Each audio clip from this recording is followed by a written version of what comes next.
ನಮಸ್ಕಾರ. ಇನ್ನೊಂದು ನಿವೇಶನ ತಗೊಂಡು ನಾನು ಸುಪ್ರೀತ್ ನಿಮ್ಮ ಮುಂದೆ ಇನ್ನೊಂದು ವಿಡಿಯೋದಲ್ಲಿ ಬಂದಿದ್ದೀನಿ. ನಾನಿವತ್ತಿರೋದು ಮೈಸೂರು ರೂಪಾನಗರ. ಎಲ್ಲಿದೆ ಅಪ್ಪ ಈ ರೂಪಾನಗರ ಅಂತಂದರೆ ನೋಡಿ, ಮೈಸೂರು ಬೋಗಾದಿ ರಸ್ತೆ, ಮೈಸೂರು ಮಧ್ಯಭಾಗದಿಂದ ಸರಿಸುಮಾರು 9 kilometre, Bogadi ring road junction ಸರಿಸುಮಾರು 3.5-4 ಕಿಲೋಮೀಟ್ರಲ್ಲಿ ಇರುವಂತಹ SBM layout, state bank of Mysuru ನೌಕರರ ಬಡಾವಣೆ ಅಂತ ಅನ್ಬೋದು, ಅಥವಾ ಅವ್ರಿಗೆ ಹಾಗೆ ರೂಪಿಸಿದಂಥ ಬಡಾವಣೆ ಪಕ್ಕದಲ್ಲಿರುವಂತಹ ರೂಪಾನಗರ. ರೂಪಾನಗರ ಅಂದ ತಕ್ಷಣ ಬಹಳ ಜನಕ್ಕೆ ಏನಿರುತ್ತೆ ಅಂತಂದರೆ ಇದೇನು ಪ್ರೈವೇಟ್ ಲೇಔಟಾ ಅಥವಾ ಏನು ಯಾವ ಥರ ಲೇಔಟು ಅಂತ ಬಹಳಷ್ಟು ಡೌಟ್ಗಳಿದೆ ಈ ಏರಿಯಾ ಬಗ್ಗೆ. ಯಾಕೆಂದರೆ ಇದರಲ್ಲಿ ಮೂಡ ಅಪ್ರೂವ್ಡು ಇದೆ, ಮತ್ತು ಸ್ವಲ್ಪ ಗ್ರಾಮ ಪಂಚಾಯಿತಿ ಅಂದರೆ 9 and 11 ಖಾತಾ ಅಂತ ಏನು ಹೇಳ್ತೀವಿ, ಫಾರ್ಮ್ ನಂಬರ್ 9 and 11 ಖಾತಾ ಇರುವಂಥದ್ದು ಮಿಕ್ಸ್ ಎರಡೂ ಇದೆ ಇಲ್ಲಿ ಮೈಸೂರು ಈ ರೂಪಾನಗರದಲ್ಲಿ. ಯಾಕೆಂದರೆ SBM layout, full SBM layout is almost it is of ಮೂಡಾನೆ. ಅಲ್ಲಿ ಯಾವುದು ಕಾರ್ಪೊರೇಷನ್ ಅಥವಾ 9 and 11 ಆಗಲಿ ಗ್ರಾಮ ಪಂಚಾಯಿತಿ ಖಾತಾ ಇಲ್ಲ. ಬಟ್ ಆದರೆ ಈ ರೂಪಾನಗರದಲ್ಲಿ ಏನಾಗಿದೆ ಅಂತಂದರೆ ಬಹಳಷ್ಟು ಮೂಡ ಮತ್ತು ಬಹಳಷ್ಟು 9 and 11 ಸೈಟ್ಗಳಿರುವಂತಹ ಜಾಗ ಇದು. ನೀವು ನೋಡ್ತಾ ಇರುವಂತಹ ಏನಿದೆ ಈ ಖಾಲಿ ನಿವೇಶನ 40 ಅಂದರೆ ನಾರ್ತ್ ಫೇಸಿಂಗ್, ಇದು ರೋಡಿಗೆ 40, ಹಿಂಭಾಗಕ್ಕೆ 52, 2080 square feet, 40/52 north facing site ಇದು. ಮೂಲಭೂತ ಸೌಕರ್ಯದ ವಿಚಾರಕ್ಕೆ ಬರೋಣ. ಏನಿದೆ ಸುಪ್ರೀತ್ ಮೈಸೂರು ಈ ರೂಪಾನಗರದಲ್ಲಿ? ಮನೆ ಕಟ್ಕೊಂಡಿರ್ಬೋದಾ? ನಾವು ಇಮಿಡಿಯೇಟ್ ನಾವು ಮನೆ ಕಟ್ಟಬೇಕು ಅಂತ ಇದ್ದೀವಿ, ಮೂಲಭೂತ ಸೌಕರ್ಯಗಳು ಇದೆಯಾ? ನೋಡ್ಬೋದು ಈಗಾಗಲೇ ಮನೆಗಳು, ಎಷ್ಟು ಮನೆಗಳಿದೆ ಅಂತ ಭಾಳಷ್ಟು ವೀಡಿಯೋದಲ್ಲಿ ಕೇಳ್ತೀರಿ. ಸುಪ್ರೀತ್ ನಿಮ್ಮ ಮನೆ ಸೈಟ್ ತೋರಿಸ್ಬಿಟ್ರೆ ನಮ್ಗೆ ಆಗಲ್ಲ, ನೀವು ಅಕ್ಕಪಕ್ಕದಲ್ಲಿರುವಂತಹ ಮನೆಗಳು ತೋರಿಸಿ, ರೋಡ್ ತೋರಿಸಿ, ಅಂಡರ್ಗ್ರೌಂಡ್ ಡ್ರೈನೇಜ್ ಸಿಸ್ಟಮ್ ಇದೆಯಾ, ಎಲೆಕ್ಟ್ರಿಕ್ ಕಂಬಗಳು ಹಾಕಿದಾರಾ, ನಾವೆಲ್ಲ ಥರ ನಾವು ಇಮಿಡಿಯೇಟಾಗಿ ಮನೆ ಕಟ್ಕೊಂಡು ಈಗ ವಾಸ ಇರ್ಬೋದಾ ಅಂತ ಭಾಳಷ್ಟು ಪ್ರಶ್ನೆಗಳಿರುತ್ತೆ ನಿಮಗೆ. ಅದಕ್ಕೋಸ್ಕರ ನಾನು ಕೂಲಂಕುಷವಾಗಿ ಬರೀ ಸೈಟ್ ತೋರಿಸ್ದೆ, ಎಲ್ಲವನ್ನೂ ತೋರಿಸ್ದೆ. ನೋಡಿ ಈ ಸೈಟ್ ಏನಿದೆ, ಆ ಸೈಟ್ ಪಕ್ಕದಲ್ಲೂ ಮನೆ ಇದೆ, ಅಲ್ಲೂ ಮನೆ ಇದೆ. ಅದು ನೋಡಿ ಇವಾಗೆಲ್ಲ ಕಾರ್ ಏನು ಹೋಗ್ತದೆ ಅದು ಮೇನ್ ರೋಡು. ಸೊ ಈ SBM ಲೇಔಟ್ಗೂ ಈ ರೂಪಾನಗರ ಎಂಟ್ರೆನ್ಸಲ್ಲೇ ಇರುವಂತಹ ಸೈಟ್ ಇದು. ತುಂಬ ಒಳಗೆ ಹೋಗ್ಬೇಕಿಲ್ಲ, ಭಾಳ ದೊಡ್ಡದಿದೆ ಏರಿಯಾ, ಅಲ್ಲಿ ಭಾಳ ಎಂಟ್ರೆನ್ಸಲ್ಲೇ ಇರುವಂಥದ್ದು ನಾರ್ತ್ ಫೇಸಿಂಗ್ ಸೈಟ್ ಇದು. ಸೊ ಎಲ್ಲ ಮೂಲಭೂತ ಸೌಕರ್ಯಗಳಿದೆ.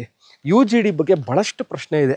ಓಪನ್ ಡ್ರೈನ್ಸ್ ಇದೆಯಾ ಮೈಸೂರಲ್ಲಿ ಈ ಭಾಗದಲ್ಲಿ, ಕ್ಲೋಸ್ಡ್ ಡ್ರೈನ್ಸ್ ಇದೆಯಾ, ಮಳೆ ನೀರು ಎಕ್ಸಿಟ್ ಆಗೋಕ್ಕೆ ವ್ಯವಸ್ಥೆ ಕರೆಕ್ಟಾಗಿ ಮಾಡಿದಾರ ಅಂತ ನೋಡಿ. ಸರಿಸುಮಾರು ಇಲ್ಲೊಂದು 600-700 ಮನೆ ಇರ್ಬೋದು ನನ್ನ ಪ್ರಕಾರ, ನನ್ನ ಅಂದಾಜಿನ ಪ್ರಕಾರ, ಅದಕ್ಕೂ ಜಾಸ್ತಿನೂ ಇರ್ಬೋದು. Underground UGD underground drainage system ಅಂದರೆ ಮನೆಯಿಂದ ಎಕ್ಸಿಟ್, ಏನು ನೀರು ಎಕ್ಸಿಟ್ ಆಗುತ್ತೆ ವೇಸ್ಟ್ ವಾಟರ್ ಲೈನು, ಅದು ಎಲ್ಲೂ ಸಹ ಓಪನ್ ಡ್ರೈನ್ ಇಲ್ಲ, ಎಲ್ಲ ಅಂಡರ್ಗ್ರೌಂಡ್ ಒಳಗೆ ಎಲ್ಲ ಎಕ್ಸಿಟ್ ಆಗುತ್ತೆ. ಕುಡಿಯುವ ನೀರಿನ ವ್ಯವಸ್ಥೆ ನೆಕ್ಸ್ಟ್ ವಿಚಾರ. ನಾವು ಬೋರ್ವೆಲ್ ಹಾಕೋಬಹುದಾ ಅಂದರೆ ಇಂಡಿಪೆಂಡೆಂಟಾಗಿ ನಾವೇ ಈ ಮನೆ ಕಟ್ಟಬೇಕು ಅಂತಿದ್ದೀವಿ, ನಾವು ಬೋರ್ವೆಲ್ ಹಾಕೋಬಹುದು. ಹೌದು, ನೀವು ಇಂಡಿಪೆಂಡೆಂಟಾಗಿ ಬೋರ್ವೆಲ್ ಹಾಕೋಬಹುದು, ತೊಂದರೆ ಇಲ್ಲ. ಇಲ್ಲಿಗೆ ನೀರಿನ ಸರಬರಾಜಿನ ವ್ಯವಸ್ಥೆ ಏನಿದೆ, ಈ ಲೇಔಟ್ದಾದಂತಹ ವಾಟರ್ ಸಪ್ಲೈ ಇದೆ. ಸೊ ಎಲ್ಲ ಮನೆಗಳಲ್ಲಿ ಏನು ಮನೆಗಳು ನೋಡ್ತೀರಾ ಎಲ್ಲ ಅದಕ್ಕೂ ವಾಟರ್ ಸಪ್ಲೈ ಈ ಲೇಔಟಿಂದ ಬರುತ್ತೆ. ನೀರು is water is not at all problem. ಆಮೇಲೆ road, connecting road, tar road ಇದೆಯಾ, ರೋಡ್ ಹಾಳಾಗಿದೆಯಾ? ಇಲ್ಲ, ರೋಡ್ ತುಂಬಾ ಚೆನ್ನಾಗಿದೆ, ರೋಡ್ ಏನು ತೊಂದರೆ ಇಲ್ಲ. ಈ ಮನೆ ಮುಂದೆ ಇರೋದು ಸರಿಸುಮಾರು ಒಂದು 30 ಫೀಟ್ ರೋಡ್ ಇದೆ ಈಸಿಯಾಗಿ. ನೋಡಿ ಇಲ್ಲೊಂದು ಮನೆ ಇದೆ, ಅದ್ರ ಮುಂಭಾಗದಲ್ಲಿರುವಂತಹ ಸೈಟು ದೊಡ್ಡ ರೋಡೇ ಇದೆ. ಇನ್ನೊಂದೇನಂತಂದರೆ 30-40, 30-50, 40-60 ಸೈಟ್ ನೋಡಿರ್ತೀರ. 40-50 ಇದು ಈ ಸ್ವಲ್ಪ ವೆರಿ ರೇರ್ ಕಾಂಬಿನೇಷನ್ ಸಿಗುವಂಥದ್ದು. ಮನೆ ಕಟ್ಕೊಳ್ಳೋರಿಗೆ ಭಾಳ ಚೆನ್ನಾಗಿರುತ್ತೆ. ಅಂದರೆ ನೀವು 40-50ಲಿ ಎಷ್ಟು ಚದರದ ಮನೆ ಕಟ್ಬೋದು? ಸುಮಾರು ಗ್ರೌಂಡ್ ಫ್ಲೋರ್ಗೆ 10-11 ಚದರ 1100 ಸ್ಕ್ವೇರ್ ಫೀಟ್ ನೀವು ಕವರ್ ಅಂದರೆ ಬಿಲ್ಟಪ್ ಏರಿಯಾನ ಮಾಡ್ಕೋಬಹುದು. ಎಷ್ಟು ಫ್ಲೋರ್ ಕಟ್ಬೋದು ಅನ್ನೋದು ಭಾಳಷ್ಟು ಜನಗಳ ತಲೆ ಒಂದು ಪ್ರಶ್ನೆ ಇರುತ್ತೆ. ನಾವು ಸುಪ್ರೀತಿ ಸೈಟ್ ತೊಗೋತೀವಿ, ನಮ್ಗೆ ಎಷ್ಟು ಫ್ಲೋರ್ ಕಟ್ಬೋದು?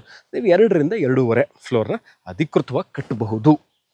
ಯಾವ 9 and 11 ಖಾತಾ ಅಂದರೆ ಇದಕ್ಕೇನು ನಮೂನೆ 9, ನಮೂನೆ 11 ಅಂತಾರೆ ಅದಿರುವಂಥದ್ದು.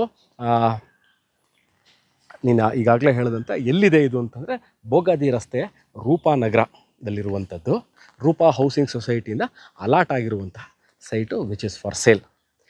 ಬ್ಯಾಂಕ್ ಲೋನ್ ಆಗುತ್ತಾ? ಖಂಡಿತವಾಗ್ಲೂ 25%, 30% ನಿಮ್ಮ ಕಡೆಯಿಂದ ನೀವು ಫಂಡಿಂಗ್ ಮಾಡಿದ್ರೆ ಇನ್ನು 70-75% ನಿಮಗೆ ಇದಕ್ಕೆ ಲೋನ್ ಆಗುತ್ತೆ. ಸೊ ಲೋನ್ ಫೆಸಿಲಿಟಿ ಇದಕ್ಕೆ ಅವೈಲಬಲ್ ಇದೆ. ಸೊ ಸ್ಕೂಲ್ಸ್ ನೆಕ್ಸ್ಟ್ ನಾವು ಸೈಟ್ ತೊಗೋತೀವಿ, schools, colleges, doctor clinic, shopping ಸೆಂಟರ್ಗಳು, ಈ ಎಲ್ಲ ಮೂಲಭೂತ ಸೌಕರ್ಯಗಳು ಇದೂ ಒಂದು ಇಂಪಾರ್ಟೆಂಟ್ ವಿಚಾರ. ಅದಿದೆಯಾ ಇಲ್ಲೆಲ್ಲ? ಆ ಥರದ್ದು ಎಲ್ಲ ಸೌಲಭ್ಯಗಳು ನಮಗಿದೆಯಾ? ನಾವು ಮನೆ ಕಟ್ಕೊಂಡ್ರೆ ಈ ಥರ ಜಾಗದಲ್ಲಿ ನಾವು ಸಾಮಗ್ರಿ, ದಿನನಿತ್ಯ ಸಾಮಗ್ರಿ ಥರ ತುಂಬ ದೂರ ಹೋಗಬೇಕಾಗಿಲ್ಲ. ಇದು ಅರ್ಧ ಕಿಲೋಮೀಟ್ರಿಂದ 1 ಕಿಲೋಮೀಟ್ರಲ್ಲಿ ಇವೆಲ್ಲವೂ ಇರುವಂಥದ್ದು. ಅಕಸ್ಮಾತ್ ನೀವು ಸಿಟಿಗೆ ಹೋಗಬೇಕು, ನಿಮ್ಗೆ ಸರಿಸುಮಾರು ಇಲ್ಲಿಂದ 15-20 ನಿಮಿಷ ಅಂದರೆ ಸಿಟಿ ಸೆಂಟರ್.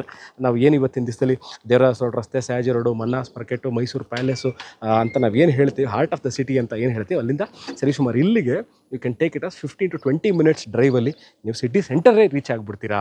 ಮತ್ತು ರಿಂಗ್ ರೋಡು ಅಂತ 3 ಕಿಲೋಮೀಟರ್ ಅದು. ಸೊ ನೀವು ಬೆಂಗಳೂರಿಂದ ಬರ್ತಾ ಇದ್ದು ಇಲ್ಲಿಗೆ ಹೆಂಗೆ ಬರಬೇಕು ಸುಪ್ರೀತ್ ಅಂದರೆ, ಅವತ್ತಿನ ದಿವಸದಲ್ಲಿ ಕೊಲಂಬಿಯಾ ಏಷ್ಯಾ ಹಾಸ್ಪಿಟ್ಲ್ ಆಗಿತ್ತು, ಅದು ಇವತ್ತು ಮಣಿಪಾಲ್ ಹಾಸ್ಪಿಟ್ಲಾಗಿ ಕನ್ವರ್ಟ್ ಆಗಿದೆ. ಅದು ಸೇಮ್ ನೇಮಿಸಿ ಅಲ್ಲಿಂದ ಬಲಭಾಗದಲ್ಲಿ ತಿರುಗಿ ನೀವು ಸರಿಸುಮಾರು ಒಂದು 10 to 15 ಮಿನಿಟ್ಸ್ ಡ್ರೈವ್ ರಿಂಗ್ ರೋಡಲ್ಲಿ ಬಂದರೆ ನೀವು ರೂಪಾನಗರ ಬೋಗದೆ ring road junction petrol bunk ಇದೆ, ಅಲ್ಲಿಂದ ಬಲಭಾಗ ಆಗ್ತಾರೆ 3 ಕಿಲೋಮೀಟ್ರಲ್ಲಿ. ಸೊ ಅಲ್ಲಿಂದ ನೀವು ಬೆಂಗಳೂರಿಂದ ಬರ್ತಾ ಇದ್ರೂ ಸಹ ನೀವು ಸಿಟಿ ಒಳಗೆ ಹೋಗಲೇಬೇಕಾಗಿಲ್ಲ. ನೀವು ರಿಂಗ್ ರೋಡಲ್ಲಿ ಬಂದರೆ ಸರಿಸುಮಾರು 20 ನಿಮಿಷದಲ್ಲಿ ಈ ಲೊಕೇಶನ್ಗೆ ರೀಚ್ ಆಗ್ತೀರಿ. ಇನ್ವೆಸ್ಟ್ಮೆಂಟ್ ನೋಡ್ತಾ ಇದ್ದೀನಿ ನಾನು ಮೈಸೂರಲ್ಲಿ, ಅಂದರೆ ನಾನು ಇವತ್ತು ಇನ್ವೆಸ್ಟ್ಮೆಂಟ್ ಮಾಡ್ತೀನಿ, ನಿಯರ್ ಫ್ಯೂಚರ್ ನಾನು ಅದನ್ನು ಸೇಲ್ ಮಾಡಬೇಕು ಅಂತ ಇದ್ದೀನಿ ಅಂತವ್ರಿಗೂ ಸಹ ಇದು ವೆರಿ ಬ್ರೈಟ್ ಆಪರ್ಚುನಿಟಿ. ಯಾಕಂದರೆ ಈ 40-50 ಮೆಜರ್ಮೆಂಟ್ಸ್ ಬಹಳಷ್ಟು ಜನ ಲೈಕ್ ಮಾಡ್ತಾರೆ. ಯಾಕಂದರೆ 30-40 ಬಿಟ್ಟರೆ 40-60 ಮಿಡ್ ರೇಂಜ್ ಅಂತ ನಾವು ಏನು ಹೇಳ್ತೀವಿ, ಮಿಡ್ ಸೈಜ್ ಅಂತ ಏನು ಹೇಳ್ತೀವಿ, ಈ ಸೈಜ್ಗಳು ಸಿಗೋದು ಬಹಳ ರೇರ್ ಕಾಂಬಿನೇಷನಲ್ಲಿ ಇರುವಂತಹ ಸೈಟ್ಸ್ಗಳಿದು. ಸೊ ಇಲ್ಲಿದೆ. ಇದ್ರ ಬಗ್ಗೆ ಈ ವಿಡಿಯೋ ನೋಡ್ತಾ ಇದ್ದು ನಾನು ಆದಷ್ಟು ಎಲ್ಲ ನಿಮಗೆ ಈ ವಿಡಿಯೋದಲ್ಲಿ ಕವರ್ ಮಾಡಿರ್ತೀನಿ. ಏನು details about the property, location, ಮೂಲಭೂತ ಸೌಕರ್ಯಗಳ ವಿಚಾರ, ಅದರಲ್ಲೂ ಏನಾದ್ರು ಬಿಟ್ಟಿದ್ದರೆ, ನಿಮ್ಗೆ ಏನಾದ್ರು ಡೌಟ್ ಇದ್ದರೆ ಇದ್ರ ಬಗ್ಗೆ ಡಿಸ್ಕ್ರಿಪ್ಷನ್ ನಂಬರ್ಗೆ ಫೋನ್ ಮಾಡಿ ಅಥವಾ ವಾಟ್ಸ್ಯಾಪ್ ಮಾಡಿ. I am accessible. ಸಿಗೋಣ ಇದೇ ಥರ ಇಂಟ್ರೆಸ್ಟಿಂಗ್ ಇನ್ವೆಸ್ಟ್ಮೆಂಟ್ ವೀಡಿಯೋಸ್ಗಳನ್ನ ತೊಗೊಂಡು ಅಥವಾ ಇನ್ವೆಸ್ಟ್ಮೆಂಟ್ ಆಪರ್ಚುನಿಟೀಸ್ ತೊಗೊಂಡು ಮನೆ, ಸೈಟು, ಅಪಾರ್ಟ್ಮೆಂಟ್ಗಳನ್ನ ತೊಗೊಂಡು ನಾನು ಮೈಸೂರಿನ ಸುಪ್ರೀತ್ ಮುಂದೆ ಹಾಜರಾಗ್ತೀನಿ. ಸ್ನೇಹಿತರೆ, ವಿಡಿಯೋ ನೋಡೋದಕ್ಕೆ ಅನಂತ ಧನ್ಯವಾದಗಳು. Take care. ಬಾಯ್.